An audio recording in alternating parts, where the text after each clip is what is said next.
Hello and welcome to my channel. आज की इस वीडियो में हम बात करेंगे शेयर मार्केट के बारे में। बहुत ही सिंपल तरीके से मैं एक्सप्लेन करूंगी शेयर मार्केट के बेसिक्स, ताकि आप इन्वेस्ट करने से पहले वेल अवेयर्ड हो, सही तरीके की नॉलेज हो आपको। आपने अक्सर सुना होगा कि शेयर मार्केट में इन्वेस्ट करना बहुत रिस्की होता है। जहां लोगों को प्रॉफिट होता है वहीं लोगों को बहुत सारा लॉस भी हो जाता है। इस वजह से कहीं ना कहीं एक फियर रहता है शेयर मार्केट में इन्वेस्ट करने से पहले। तो एक बात मैं मेंशन करना चाहूंगी कि शेयर मार्केट में इन्वेस्ट करना जितना रिस्की है, उससे कई ज्यादा रिस्की है कि आपको शेयर मार्केट के बारे में नॉलेज नहीं है और फिर आप इन्वेस्ट कर रहे हैं। तो ये ज्यादा जरूरी हो जाता है कि आपको शेयर मार्केट के बारे में सही नॉलेज हो, ताकि आप सही डिसीजन ले सके और आपका इन्वेस्टमेंट प्रॉफिटेबल हो। इसलिए इस वीडियो में हम इसी के बारे में बात करेंगे। मैं आपको शेयर मार्केट को बहुत ही सिंपल तरीके से समझाने की कोशिश करूंगी। अगर आपको वीडियो पसंद आएगा तो लाइक जरूर करिएगा, चैनल को सब्सक्राइब करिएगा। ओके, तो हम स्टार्ट करते हैं कि शेयर मार्केट होता क्या है। बहुत ही सिंपल कॉन्सेप्ट है। जब भी हम मार्केट की बात करते हैं, मार्केट यानी बाजार, जहां पर हम चीजों को खरीदते हैं या बेचते हैं। तो इंग्लिश में बोले तो ऐसा मार्केट जहां पर बाइंग और सेलिंग होती है। हम बाई करते हैं या सेल करते हैं। सेम वही कॉन्सेप्ट है जब हम शेयर मार्केट की बात करते हैं। तो शेयर मार्केट एक ऐसा बाजार है जहां पर हम शेयर्स को बाई या सेल करते हैं। तो ये बहुत सिंपल है आपके समझने के लिए। शेयर मार्केट यानी ऐसा मार्केट जहां पर शेयर्स को बाई या सेल किया जाता है। अब एक क्वेश्चन आपके दिमाग में आएगा कि शेयर क्या होता है। तो शेयर यानी ओनरशिप किसी भी कंपनी में। किसी भी कंपनी में अगर आपको एक हिस्सा मिल जाए, 1 यूनिट या जो भी है, कंपनी अपनी हिस्सेदारी दे रही है। इसका मतलब हुआ अगर कंपनी के बिजनेस में उसको प्रॉफिट हुआ, कंपनी ग्रो की आने वाले समय में, तो शेयर की भी वैल्यू बढ़ जाएगी। आपने अगर उस कंपनी के शेयर में पैसा लगाया है तो आपको भी फायदा हो जाएगा आने वाले वक्त में। अगर कंपनी ने अच्छा बिजनेस किया, उसने ग्रो किया। सेम उसी तरीके से मान लीजिए आपने जिस कंपनी में पैसा लगाया, उसने आने वाले समय में ग्रोथ नहीं की, या फिर वो उसने बुरा परफॉर्मेंस दिया बिजनेस में और उसकी शेयर वैल्यू कम हो गई, तो उसकी वजह से आपको भी लॉस हो जाएगा, क्योंकि आपने उस कंपनी के शेयर में इन्वेस्ट किया था। तो ये सिंपल कॉन्सेप्ट है कि जब भी आप किसी कंपनी का शेयर खरीदते हैं, तो उसका मतलब होता है उस कंपनी के बिजनेस में आपका ओनरशिप। तो आपको शेयर होल्डर कंसिडर किया जाता है या फिर ओनर ऑफ कंपनी की तरह ट्रीट किया जाता है। अब हम देखते हैं कि कंपनीज आखिर लिस्टेड क्यों होती है। तो हम बात करेंगे कि किसी भी कंपनी, बड़ी से बड़ी या छोटी कंपनी, जनरली 3 कैटेगरीज में डिवाइड होती है। लार्ज कैप, स्मॉल कैप और मिड कैप। लेकिन उतने डिटेल में समझने की अभी बेसिक्स में जरूरत नहीं है। बस आप इतना समझिए कि जब भी किसी कंपनी के बिजनेस में पैसे की जरूरत पड़ती है, एक्स्ट्रा पैसे की, मान लीजिए आप एज एन इंडिविजुअल, आपकी सैलरी है, सैलरी आपकी एक्सपेंसेस में खत्म हो जाती है। हो सकता है आपको घर खरीदना हो, आपको किसी वेकेशन पे जाना हो, उसके लिए आपके पास उतने पैसे सैलरी से मैनेज नहीं हो पा रहा है। तो इस वजह से आप लोन लेते हैं, या फिर कहीं कहीं आपने इन्वेस्ट किया हो तो वहां से पैसे यूज करते हैं। तो ये हो जाता है कि अपनी सैलरी से ज्यादा पैसे आप लेते हैं, ताकि आप अपने वांट्स को पूरा कर सके और अपने लिविंग स्टाइल को डेवलप कर सके। सेम वही कॉन्सेप्ट है कि जब कंपनीज को एक्सपैंड करने की जरूरत होती है, यानी कि अपने बिजनेस को बढ़ाने की, बिजनेस का प्रमोशन करने की, मर्जर एक्विजिशंस, ऐसे बहुत सारी चीजें होती हैं जिसके लिए कंपनी के पास उतने पैसे अवेलेबल नहीं होते हैं। तो वैसे में कंपनी के पास 2 ऑप्शन बचता है, या तो वो बैंक से लोन ले ले या फिर वो पब्लिक से पैसे ले। अब हम पहले ऑप्शन की अगर बात करें, तो जब बैंक से लोन लेना होता है तो उन्हें इंटरेस्ट भी देना पड़ेगा उस लोन के ऊपर। तो दूसरा तरीका ज्यादा कन्वीनियंट लगता है कंपनीज को कि वो लिस्टेड हो जाए स्टॉक एक्सचेंज पर। इसके लिए कुछ क्राइटेरियाज होते हैं जो कंपनीज को फुलफिल करना होता है, उसके बाद वो अपनी लिस्टिंग निकाल सकते हैं। लिस्टेड होना यानी पब्लिक में अपने शेयर्स इशू करना। कंपनी अगर लिस्टेड हो रही है एक्सचेंज पर, यानी वो पब्लिक में अपने शेयर्स इशू कर रही है और बदले में पब्लिक से पैसे उठा रही है। तो ये हो गया दूसरा तरीका पैसे उठाने का। कंपनीज ये पैसे लेकर उसे अपने बिजनेस को एक्सपैंड करने में और भी बहुत सारी जगहों पे यूज करती है। इन्वेस्टमेंट करने में बहुत सारे कंपनी के अपने फाइनेंशियल्स हो सकते हैं, फ्यूचर प्रोस्पेक्टिव के लिए, फ्यूचर ग्रोथ के लिए। तो उसने पब्लिक से पैसा रेज किया, स्टॉक एक्सचेंज पे लिस्ट होकर शेयर्स इशू किया और पब्लिक से बदले में पैसा रेज किया। अब पब्लिक पैसा क्यों देती है? अगर पब्लिक को लगता है कि ये कंपनी आने वाले समय में बहुत अच्छा करेगी, और बहुत सारी टॉप की कंपनीज है जो स्टॉक एक्सचेंज पे लिस्टेड है।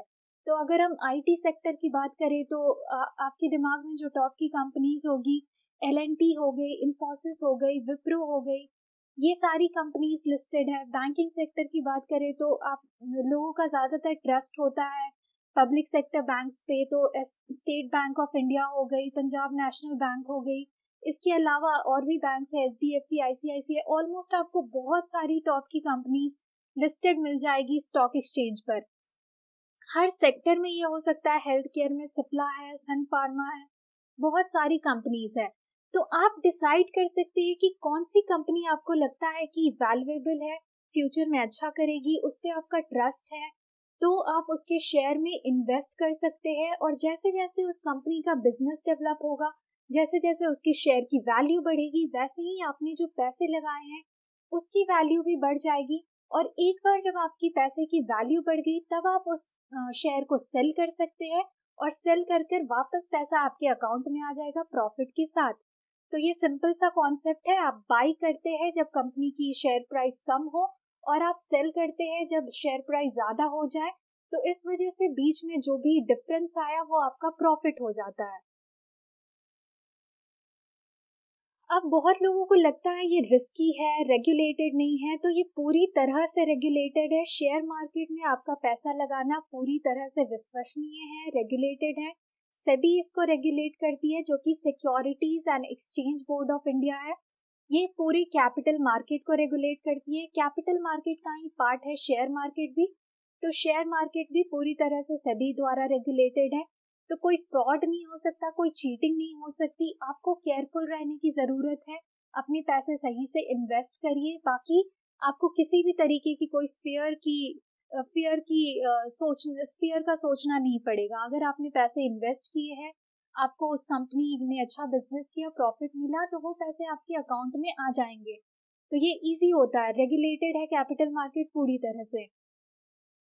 और कुछ इन्फॉर्मेशन मैं बताना चाहूंगी कि जब शेयर मार्केट स्टार्टिंग में, बहुत पहले से ये कॉन्सेप्ट है, एक्सचेंज स्टॉक एक्सचेंजेस नहीं थे उस वक्त, लोग एक जगह जमा होते थे, वो कंपनी के शेयर्स पेपर डॉक्यूमेंट के थ्रू खरीदते थे और फिर वो सेल करते थे उसे और पैसे मिलते थे। लेकिन उस वक्त ये चीजें बहुत रिस्की थी, क्योंकि लोगों को पता नहीं होता था कि वो हर दिन ट्रैक नहीं कर पाते थे। अब ये बहुत आसान हो गया, बहुत सारे वेबसाइट्स है, फाइनेंशियल कंपनीज हैं, जैसे कि HDFC security, ICICI security, axis securities, या फिर ऑनलाइन ब्रोकरेज फर्म है जैसे कि एलिस ब्लू, जेरोधा हो गया, अपस्टॉक्स हो गया। ये सारे ऑनलाइन ब्रोकरेज फर्म भी है, वहां से भी आप अकाउंट खुलवा सकते हैं। और एक बार आपने डीमैट और ट्रेडिंग अकाउंट खुलवा लिया, तो उसके बाद आप अपने घर से, अपने लैपटॉप से, अपने मोबाइल से आप ट्रेडिंग कर सकते हैं। ट्रेडिंग यानी बाई और सेल। तो आपने बाई किया जब प्राइस कम था, सेल किया जब प्राइस उसका ज्यादा हो गया, तो आपको जो प्रॉफिट है वो मिल जाएगा। अब एक सिचुएशन आपको ध्यान में रखनी है कि जैसे शेयर प्राइसेस बढ़े वैसे घटते भी है, तो कैसे आप उस लॉस को झेल पाएंगे, लॉस कितना तक लॉस हो सकता है। तो ऑब्वियसली अगर बिजनेस ने अच्छा परफॉर्म नहीं किया तो लॉस आपको भी होगा। लेकिन बेस्ट स्ट्रैटेजी ये होती है कि जब कंपनी अच्छा परफॉर्म नहीं कर रही है और वो कंपनी पे आपको ट्रस्ट है, वो उसका बिजनेस बहुत सालों से है, वैसे में आप अपने शेयर्स को सेल नहीं करें। लॉस की सिचुएशन में सेल करने से ऐसे भी कोई बेनिफिट नहीं है, तो आप होल्ड पे रखें। होल्ड पे रखें कुछ सालों के लिए, आप देखेंगे कि 5 से 10 साल में वापस से कंपनी ने रिकवर कर लिया बिजनेस, और आपको प्रॉफिट मिल जाएगा जैसे जैसे उसकी बिजनेस वापस से रिकवर करेगी, ग्रो करेगी। तो बहुत लोगों को ये फियर हो जाता है कि लॉस में जा रहा है, सारे पैसे डूब जाएंगे तो बेच दो, वैसे में आपको भी कुछ वैल्यू मिल नहीं पाएगा। तो जरूरी होता है कि आप होल्ड करें। हो सकता है उस वक्त मार्केट की सिचुएशन खराब हो, रिसेशन हो, या फिर कोई भी यूएस का मार्केट इन्फ्लुएंस कर रहा हो इंडिया के मार्केट को। तो ऐसे बहुत सारे सिचुएशंस होते हैं जो आपके होल्ड में ना हो, वैसे में होल्ड करना शेयर को जरूरी हो जाता है। बाद में जब आपको प्रॉफिट हो, बिजनेस रिकवर कर जाए, तब आप सेल करें ताकि आपका इन्वेस्टमेंट जो है उसका आपको फायदा मिल सके। अब आपने सुना होगा स्टॉक एक्सचेंज के बारे में। तो स्टॉक एक्सचेंज क्या होता है? हमने बात की शेयर मार्केट की, ऐसा मार्केट जहाँ पे शेयर्स को बाई या सेल करते हैं, और बहुत सारी कंपनीज मैंने बताया कि लिस्टेड होती है स्टॉक एक्सचेंज पे। तो ये है स्टॉक एक्सचेंज जो दो बहुत पॉपुलर है। पहला है बॉम्बे स्टॉक एक्सचेंज, ये मुंबई में लोकेटेड है, और दूसरा है नेशनल स्टॉक एक्सचेंज जो कि दिल्ली में लोकेटेड है। तो ये दोनों स्टॉक एक्सचेंज एक मार्केट प्लेस की तरह काम करता है। मार्केट प्लेस यानी ऐसी जगह जहां पर सारे बायर्स और सेलर्स अपना ट्रेडिंग कर सके। अब ये कोई आपको फिजिकली जाकर ट्रेडिंग करने की जरूरत नहीं होती है, जैसा मैंने ऑलरेडी बताया ऑनलाइन प्लेटफॉर्म है, तो ऑनलाइन प्लेटफॉर्म के थ्रू आप बाई और सेल करते हैं। स्टॉक एक्सचेंज एक मार्केट प्लेस की तरह काम करता है। इसके दो इंडेक्स भी आपने सुने होंगे, बहुत पॉपुलर है, जनरली आपको न्यूज में भी सुनने को मिला होगा। सेंसेक्स है जो कि बॉम्बे स्टॉक एक्सचेंज का है, और निफ्टी है जो कि निफ्टी 50 करके इंडेक्स है जो कि एनएससी का है, that is national stock exchange का। तो सेंसेक्स की अगर हम बात करें, सेंसेक्स या निफ्टी, ये दोनों क्या है? दोनों इंडेक्स है जो आपको प्राइस की वैल्यू बताते हैं। आप हर दिन ये प्राइस चेक कर सकते हैं, न्यूज़पेपर पर भी ये आ जाता है, आप गूगल पर जाकर सर्च मार सकते हैं, उस डे का प्राइसिंग आपको दिख जाएगा। तो कब प्राइस ज्यादा हुआ, कब मार्केट बढ़ रहा है, कब मार्केट घट रहा है, ये पूरी तरीके से आप सही तरीके से देख सकते हैं। और जब मार्केट बढ़े, आपके शेयर का प्राइस भी बढ़े, तब आप सेल कर सकते हैं। तो बहुत कन्वीनियंट हो गया है आज के टाइम पे, कुछ भी ऐसा रिस्की नहीं है, कुछ भी फियर नहीं है। बेस्ट पॉसिबल ये है कि आप सही तरीके से, आपको इस चीज की नॉलेज रहे, आप ये ट्रेडिंग करना सीखे, और आप मार्केट को ट्रैक करें। हर रोज ज्यादा टाइम भी नहीं लगेगा, 10 मिनट्स भी अगर आप देते हैं तो आपको एक मार्केट का आइडिया मिल जाता है। बहुत ही सिंपल है। अगर आपको ये वीडियो में मेरा समझाना सही लगे तो आप और भी कमेंट सेक्शन में बताइएगा, मैं और भी इसके बारे में एक्सप्लेन करूंगी बहुत ही सिंपल तरीके से। तो ट्रेडिंग कैसे करते हैं, सब कुछ आप इजीली कर पाएंगे। अब देखिए, ये सेंसेक्स का मैंने स्क्रीनशॉट लेकर यहाँ लगाया है। यहाँ 5 इयर्स की वैल्यू दिखा रही है, यानी 5 साल की। तो सेंसेक्स जहाँ 5 साल पहले इतना डाउन था, वो 5 साल में बढ़कर आज 46,973 पे कुछ है। लास्ट क्लोजिंग डेट 24 दिसंबर का है, ये इसी ईयर का। तो 5 साल में ये ग्राफ आप देख सकते हैं, ऐसे ग्रोथ हुआ है सेंसेक्स का। अगर आप देखेंगे तो यहाँ पे सेंसेक्स पूरा डाउन गया है। अब यहाँ पे जो सेंसेक्स अचानक डाउन गया, ये पैंडेमिक का सिचुएशन था। कोरोना पैंडेमिक उस वक्त अप्रैल या मई में इंडिया को बहुत इन्फ्लुएंस किया। सडनली सब लोग पैनिक होने लगे। तो उस वक्त शेयर मार्केट इन चीजों से बहुत ज्यादा इन्फ्लुएंस करता है, लोग कैसे रिएक्ट कर रहे हैं, मार्केट कैसे रिएक्ट कर रहा है, इन सारी चीजों से शेयर मार्केट बहुत इन्फ्लुएंस करता है। लोग सेल करने लगते हैं, जिसकी वजह से शेयर मार्केट की वैल्यू ड्रॉप हो जाती है। तो यहाँ बेस्ट आप क्या कर सकते थे? बहुत लोगों ने सेल कर दिया होगा ये देखते हुए कि शेयर मार्केट पूरा गिर रहा है, उनके पैसे का लॉस हो जाएगा। आप देख सकते हैं कि यहाँ पर जब सेंसेक्स गिरा, तो यहाँ बेस्ट स्ट्रैटेजी होनी चाहिए थी होल्ड करने की। यानी अगर आपने पैसे लगाए थे तो आपको इस वक्त पे पैसे अपने वैसे ही रखने चाहिए थे, सेल नहीं करना चाहिए था, क्योंकि आप देख सकते हैं वापस से रिकवर कर गया। जैसे ही सिचुएशन सही हुई, जैसे ही कोरोना पैंडेमिक नॉर्मलाइज होने लगा, वापस से बिजनेसेस चालू होने लगे, सब लोग बाहर निकलने लगे, तो आप देखेंगे धीरे धीरे इकोनॉमी सही पोजीशन पे आने लगी। तो अगस्त सितंबर के बाद से सिचुएशन रिकवर की, और सेंसेक्स वापस से बढ़ते हुए सबसे हाई पे पहुंच गया अभी तक के, जो कि 46,000 के आसपास है। तो इसीलिए मैं कहती हूँ, यही होता है फियर। जब सेंसेक्स डाउन जाए तो बहुत लोग फियर के कारण सोचते हैं उनके पैसे पूरे डूब जाएंगे और वो सेल कर देते हैं। लेकिन आपको लॉन्ग टर्म के लिए सोचना चाहिए। अब आप देख लीजिए 5 साल में सेंसेक्स का ग्राफ ऊपर की ओर ही गया है, लेकिन अगर आप शॉर्ट टर्म में देखें तो कभी नीचे जाता है, कभी ऊपर जाता है, तो फ्लक्चुएट करते रहता है। लेकिन अगर आपने लंबे समय के लिए इन्वेस्ट किया है और आप ट्रैक नहीं कर पा रहे, तो भी कोई दिक्कत नहीं, आप इंडेक्स फंड में इन्वेस्ट कर सकते हैं, जो कि म्यूचुअल फंड है, जो कि ये सेंसेक्स को भी फॉलो करता है। वैसे में भी आप देखेंगे तो आपको वैल्यू मिल जाएगी। ओवर द टाइम जो ग्रोथ हुआ है उतना रिटर्न परसेंटेज आपको मिल जाएगा।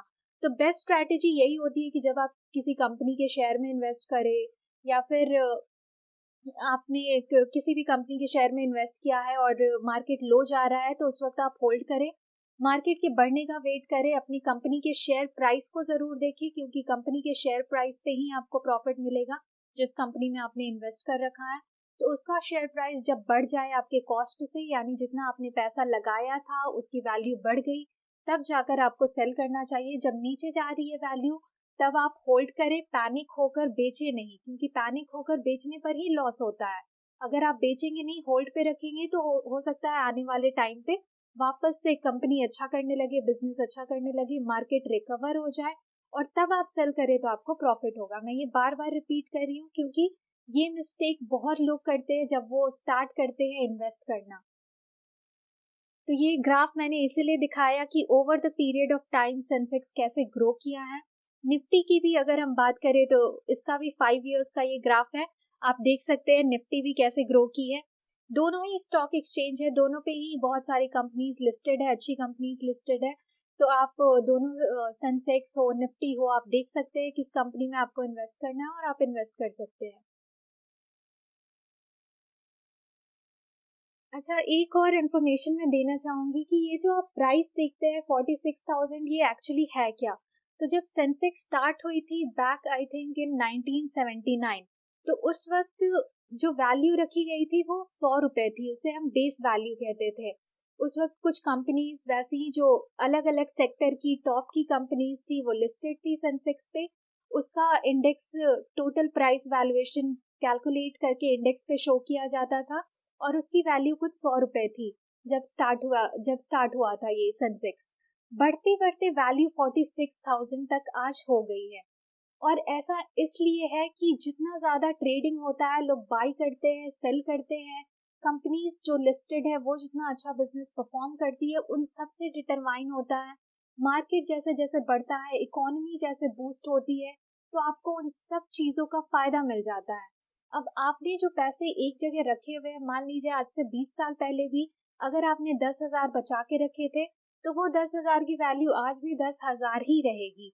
लेकिन हो सकता है आपने आज से 20 साल पहले अगर सेंसेक्स में इन्वेस्ट किया था, शेयर किसी कंपनी में जिसने अच्छा परफॉर्म किया है 20 इयर्स में, उसमें इन्वेस्ट किया था, तो जैसे कंपनी का बिजनेस बढ़ा, जैसे सेंसेक्स की ग्रोथ हुई, वैसे आपको भी प्रॉफिट हो जाता। तो आपके जो 10,000 रुपए थे वो बढ़ के ज्यादा हो जाते, 50,000, 1 लाख तक भी हो सकता था। तो आपको ये बात ध्यान में रखनी चाहिए कि इन्वेस्टमेंट क्यों जरूरी होता है। आपके पास अगर पैसे हैं तो उसे इन्वेस्ट करना सही होता है। हाँ, एक चीज ये भी है कि इन्वेस्ट करने से पहले आपको सही नॉलेज हो, और इसीलिए हम इस वीडियो में चीजों को बहुत इजी तरीके से समझने की कोशिश कर रहे हैं। तो अगली बार जब भी आप ये सेंसेक्स का वैल्यू देखें, निफ्टी का वैल्यू देखें, आप बता सकते हैं कि मार्केट बढ़ रहा है या घट रहा है। यहाँ पे आपको परसेंटेज भी दिखा देता है, यानी एक दिन में 1.14% का ग्रोथ हुआ है। ऐसे ही अगर सेंसेक्स डाउन जाता है तो यहाँ पे रेड साइन में आपको दिखा देगा कितना डाउन गया, जैसे यहाँ प्लस है वैसे माइनस में शो कर देगा कितना वैल्यू कम हुआ।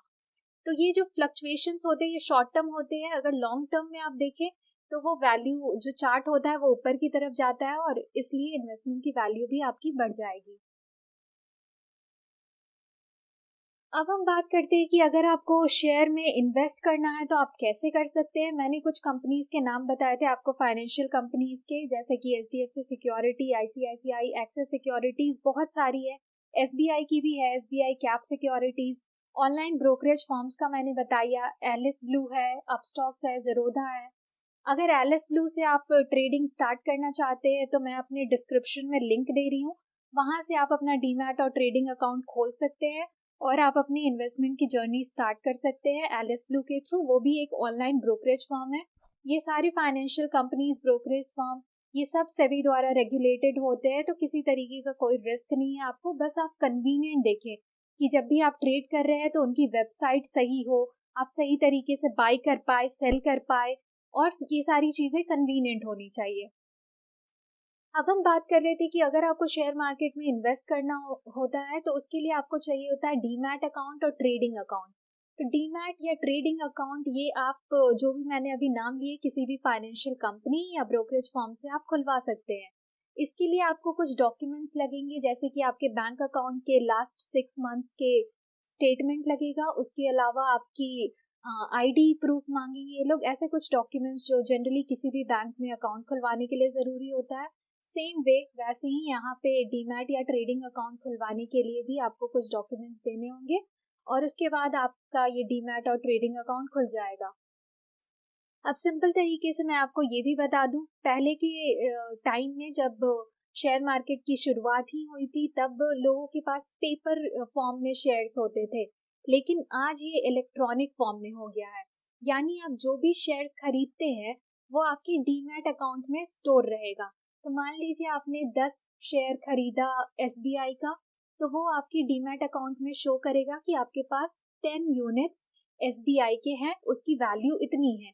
तो ये आपके पोर्टफोलियो में दिखा देगा जिस भी कंपनी का आपने शेयर खरीदा है, आपके पोर्टफोलियो में वो शो कर देगा, वो आपके डीमैट अकाउंट में स्टोर रहता है। ट्रेडिंग अकाउंट यूज होता है बाय या सेल करने के लिए।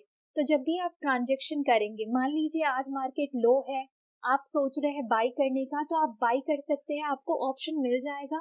आप एक बार ये अकाउंट खुलवा लेंगे, उसके बाद आप वेबसाइट के थ्रू, अपने मोबाइल के थ्रू कर सकते हैं ट्रांजेक्शन्स। तो आपको बाय और सेल 2 ऑप्शंस दिख जाएंगे।